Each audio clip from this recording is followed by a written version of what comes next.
You see this yesterday at the Indianapolis Motor Speedway. IndyCar driver James Hinchcliffe crashed into the wall. He was taken to the hospital for immediate surgery. This is the fourth frightening crash at practice runs this week for the Indy 500.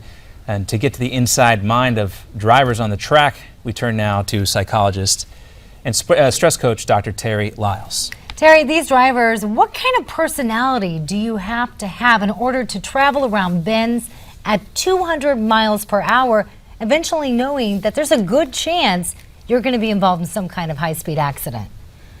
Yeah, hey, it's great to be with you guys. You know, personality is not as relevant as its sheer courage. I mean, most of these athletes train their entire lives. They start driving at 7 and 8 years old in go-karts, and they matriculate up through the ranks. But it takes a lot of courage to do what they do. I mean, obviously, if you hit a wall at that kind of an impact, get out, jump in a backup car if you're physically able, like the other four this week. I mean, it's unbelievable. Most of us have been in some type of car accident or some kind of mishap, and to think that you just block that out and go back and do it again is really, really difficult to do.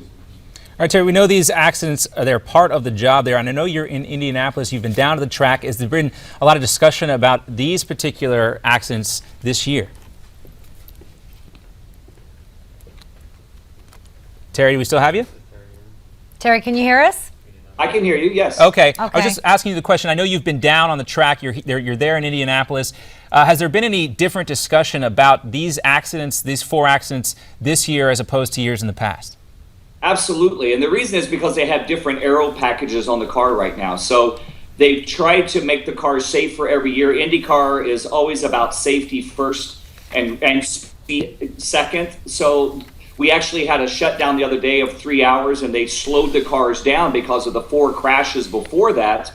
And James Hinchcliffe had his crash after they slowed the cars down in a different trim, just because something broke on his car. So it wasn't an aero package situation with James. It was a breakage in the front of the car. But yes, we've all been concerned, all the drivers, the crews, the manufacturers. But this is a part of the sport. Everybody signs up for this. We all know what the score is. It's a dangerous sport. We try to make it as safe as possible from the human side, the mechanical side, the engineering side, to put on a great show. But danger is just a part of the everyday life here. How do you help some of these athletes manage all of this stress?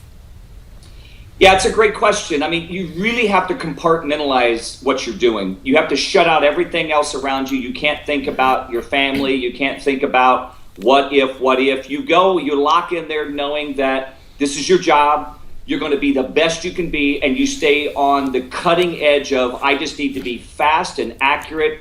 And the best way to describe it is when I train these drivers, I train multiple drivers up and down pit road here at Indy, and it's about driving one corner at a time. You don't think about the past, you don't think about the future, you stay in the present, you drive one corner at a time, listen to your spotter, your crew chief, and you do exactly what you need to do, and at the end of the race, you end up where you end up.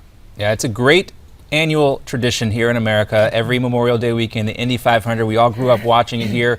But as these cars get faster, it seems like they also get more dangerous. And Terry, I know you're trying to do your best to keep these guys safe out there on the track, not just mentally safe, but also physically safe as well.